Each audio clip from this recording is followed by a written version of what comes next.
Estamos en el segundo capítulo de nuestro Café para tomarnos un café con nuestros expertos de gestión de personas. Hoy día tenemos el honor de tener una tremenda invitada. Ella es Sol Castro, es la gerenta de desarrollo organizacional y talento del Banco BCI. Y estamos para hablar un tema que nos convoca a todos. Vamos a hablar de la ley de las 40 horas, que bueno, ya es ley, pero está pronto para partir rigiendo la ley. El 26 de abril vamos a pasar a reducir la ley de las 45 horas a 44 horas y así continuamente hasta llegar a 40 horas.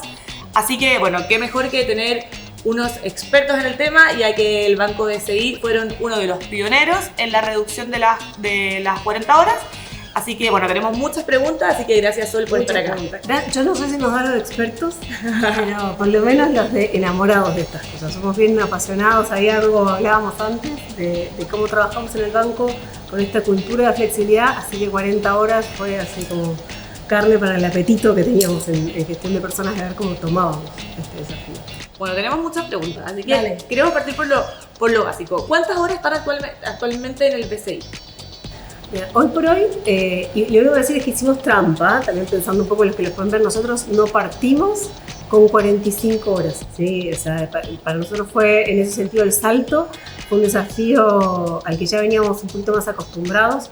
El banco trabaja con flexibilidad hace muchísimo tiempo, por lo cual cuando se empezó a hablar de esto ya estábamos en 43 horas, que vale la pena decirlo porque hay gente, o sea, la ley te permitiría llegar a 43 horas de aquí a 2 años más, creo que eso, o 3 años más. Pero pese a eso, nosotros queríamos seguir siendo pioneros. De hecho dijimos, este beneficio que tenemos se pierde, digamos, ya vamos a ser más commodity. Entonces nos fuimos hasta un poquitito por debajo de las 40 y estamos en 39 horas, 40 minutos, 45 minutos que hicimos para redondear los horarios de entrada y salida. ¿Y cómo lo hicieron? ¿Cómo fue el proceso, aplicarlo, el proyecto en sí? Yo te diría que tuvo como varias etapas. A ver, para simplificarlo, primero, bueno, algo que conversamos un poquito antes, ¿no? Pero cuando se empezó a hablar de esto, nosotros ya nos propusimos hacer un piloto de cómo funcionaría la organización en el caso de que fuéramos con 40 horas. Y perdona que te interrumpa, ¿lo partieron conversando cuando se partió hablando de la ley? Sí. Ya. La ley estaba todavía como proyecto, estaba en plena discusión, no sabíamos si iba a estar aprobado o no. Y lo que nosotros fuimos haciendo fue armamos un proyecto de piloto, obviamente pedimos las autorizaciones del caso y buscamos muestras representativas a lo largo de toda la organización. El Banco BCI son 10.000, tenemos sucursales, tenemos operaciones, tenemos tecnología, digamos, hay un poquito de cada forma de trabajo y buscamos una muestra, terminamos siendo casi 1.000 personas las que estábamos en el piloto, entre regiones, Santiago, oficina, sucursales.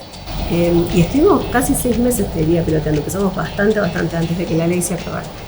Y eso, yo te diría que fue clave, obviamente porque aprendimos, no solamente hicimos un piloto, sino que la lógica del piloto lo que tenía era una mesa de compartir prácticas, ¿no? Que obviamente gestionábamos desde gestión personas, que no solamente era compartir prácticas, era la mesa para pedir ayuda. O sea, tipo, ¿qué hago? Me pasó esto, no pude coordinar, descubrimos muchas cosas desde la tecnología, sistemas que había que cambiar, cosas que corrían automáticamente, que por los horarios en los que corrían y que estaban programados ya no servían, procesos que había que intervenir, temas hasta de luces, de seguridad de los edificios. Fueron apareciendo muchas cosas donde, claro, esta mesa era como, ¿cómo lo hago? Claro. Entonces fue un ¿cómo lo hago? Que hicimos juntos, estaban todos los líderes ahí que participaban de eso y además íbamos sacando aprendizajes. Entonces yo creo que eso fue clave para que funcionara el piloto, pero sobre todo fue clave para después.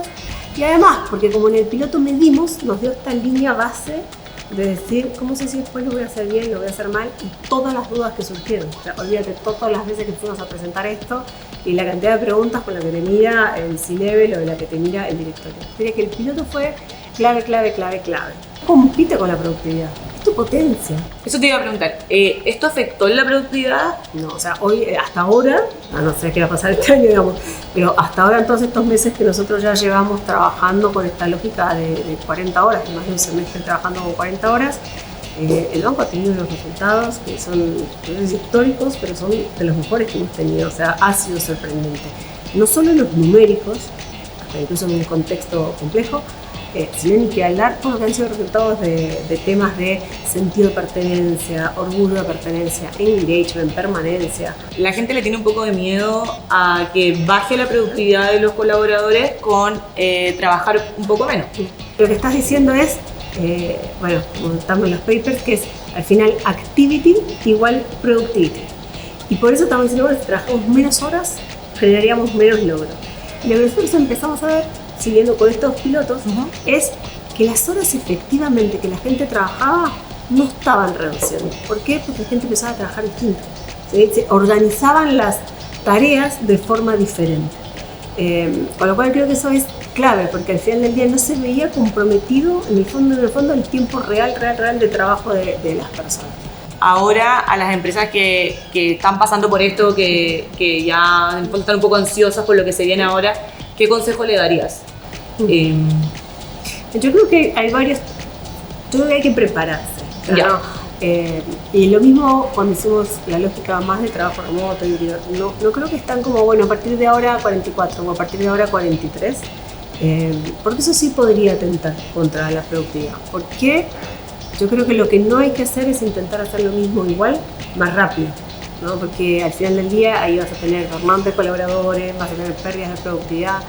Yo creo que la clave es prepararse. Y en ese prepararse, estar muy cercano a líderes, a equipos, para ir entendiendo o anticipándote antes de empezar a correrlo. Digamos, antes de empezar a correrlo, efectivamente, uno empieza a descubrir procesos, cosas pequeñas, que si uno parte de cero, te traerían problemas de continuidad operacional. Y entonces creo que eso es súper clave hacerlo. Aprendizajes, ¿no? De todo tipo de cosas, de cómo logro los mismos resultados. Yo diría que nosotros nos enfocamos, para ser específica, en 3 áreas. Nosotros nos enfocamos, por un lado, y por esto también se pudo mantener la productividad, en automatización. De ahí hicimos un screening de todos nuestros procesos y de todo las cosas que hacíamos para poder descubrir qué era automatizable y desde ese espacio recuperar tiempo de cosas que por ahí hoy hacemos e invertir un poquito de automatizar. Entonces, un pilar gigantesco.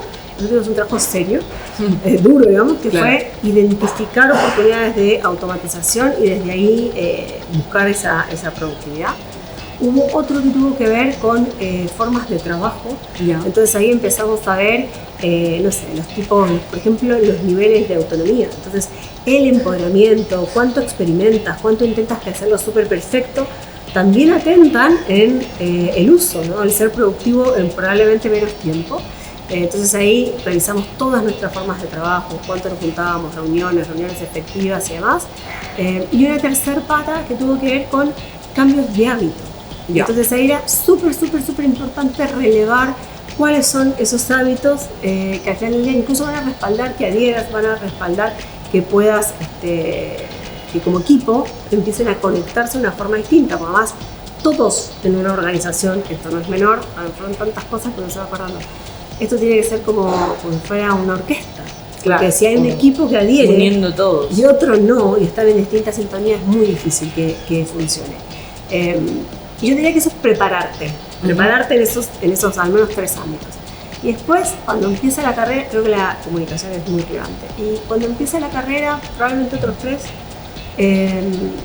Por un lado, creo que tiene que haber un acompañamiento bien cuerpo a cuerpo. Sería ingenuo pensar que porque es una buena noticia la gente sabe hacerlo sola. Yeah. Entonces, por ejemplo, en las áreas más difíciles de sucursales, la gente dice, no se puede porque tenemos sucursales. Nosotros tenemos sucursales y pudimos, pero sí es verdad que pusimos un equipo, como bien diría, un punto fijo, que ayudó a generar una dinámica nueva. Fue encontrando esas oportunidades de hábitos, formas de trabajo y automatización. Entonces, fue parte de un plan de gestión de cambio, de hecho. Entonces hubo un acompañamiento muy marcado en esta marcha blanca, que hubo al comienzo. Después es importante formar. Nosotros aprovechamos, tenemos varios partners de temas de formación, algunos online, algunos presenciales, y armamos unos toolkits de distintas cosas, de presencialidad, de productividad, de cómo hacer estos cambios de hábitos, de cómo ser más productivo en tu tiempo, y lanzamos junto con la noticia un montón de herramientas formativas para incentivar a la gente que empiece a pensar distinto, por así decirlo. Y además trajimos speakers, entonces buscamos speakers que fueran especializados en cambios de hábitos, en temas de productividad, y esto empezó a ser una conversación organizacional, ¿no? Entonces bueno, obviamente todo el plan sistemático de gestión del cambio tiene que acompañar, tener un plan robusto de gestión del cambio, no pasa solo, y obviamente acompañar desde la formación. Familiarizar a las personas.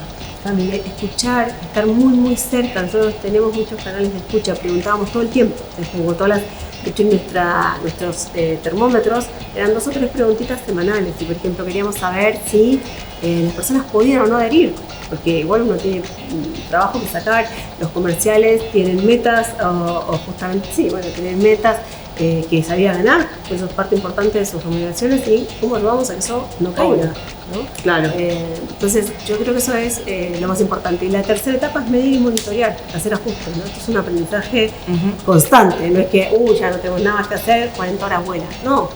Todo el tiempo es estar revisando, estar mirando cómo esto convive con las distintas modalidades de trabajo que existen hoy. Hoy muchas organizaciones tenemos modalidades presenciales, modalidades mixtas o híbridas, gente que trabaja remoto. ¿Y cómo se implementa esto? Gente que está en la casa y no la ves. Muchas gracias por estar hoy día con nosotros, por haber compartido a nuestra comunidad más del tema, porque de verdad es algo nuevo para todos, así que te agradecemos un montón por estar hoy día aquí. Feliz y siempre ahí listos en el banco para compartir cuando sea, para lo que sea. Si hay dudas, nos contactamos. Muchas gracias. Chao, nos vemos en un próximo capítulo.